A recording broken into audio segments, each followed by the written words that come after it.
For a different perspective, I'm joined now from London by Kirsten Schmidt, who's been working on a documentary called The New Afghanistan, From Tribe to Terror.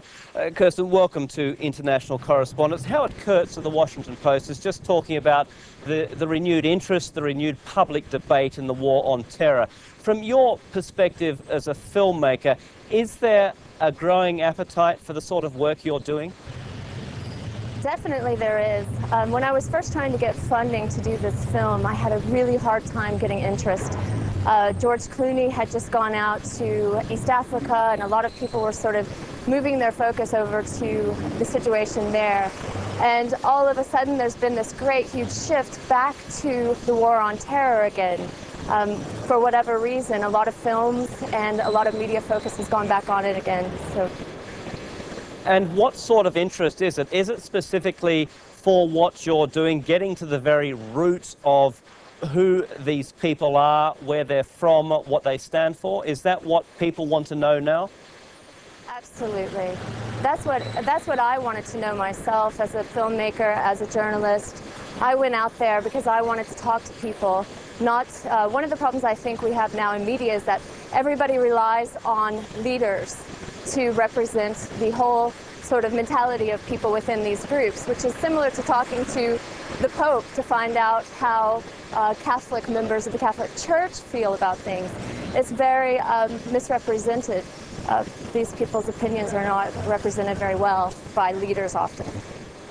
And how difficult is it for someone like you to get to the heart of the story? You're in Pakistan and Afghanistan. These are obviously very difficult places.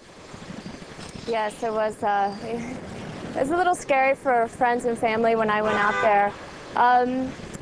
It actually wasn't that difficult, surprisingly. These groups are everywhere, and there are so few people who go over there. I called myself a traveler. I wasn't so open about doing a documentary film, and what I did was I basically just met people on buses. I traveled like any other local Pakistani person would travel.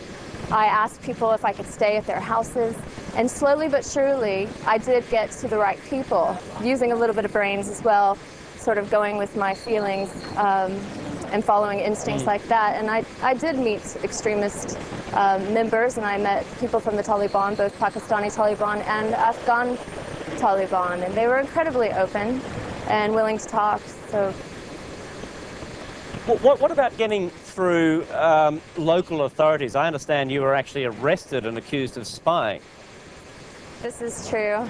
Strangely enough, that happened in Kyrgyzstan, not Pakistan. And even while I was taken custody by the Kyrgyz government, absolutely illegally, the Pakistan government offered me a free place there if I could get across the border. They would issue a new passport and take care of me. So it was a very unusual situation. But the Kyrgyz government did take me into custody. They kept me for 3 weeks without telling the Americans and took my passport, and I wasn't allowed to leave the city of Osh.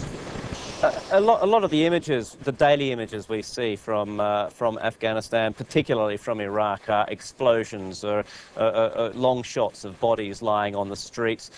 This sort of constant stream of images, do you think it's desensitizing the viewer that the war on terror is losing its impact purely because these sort of images are being seen so often? I always have a hard time when people talk about Iraq and then also about the war on terror. They're separate issues as far as I'm concerned. However, I do think that it depends on which audience you're talking about. I'll take America as an example. I think America is definitely in a sense of denial when it comes to the war in Iraq. Few people talk about it. There's not a lot of sympathy for it, which is a shame, but true. And I don't think it desensitizes the war on terror. In fact, I think more people should be focusing on how serious the situation is. These extremist groups are planning attacks on these countries, and they need a diplomatic channel to be opened and to be listened to and taken seriously. And that is not happening. Independent filmmaker Kirsten Schmidt, thanks very much for joining us.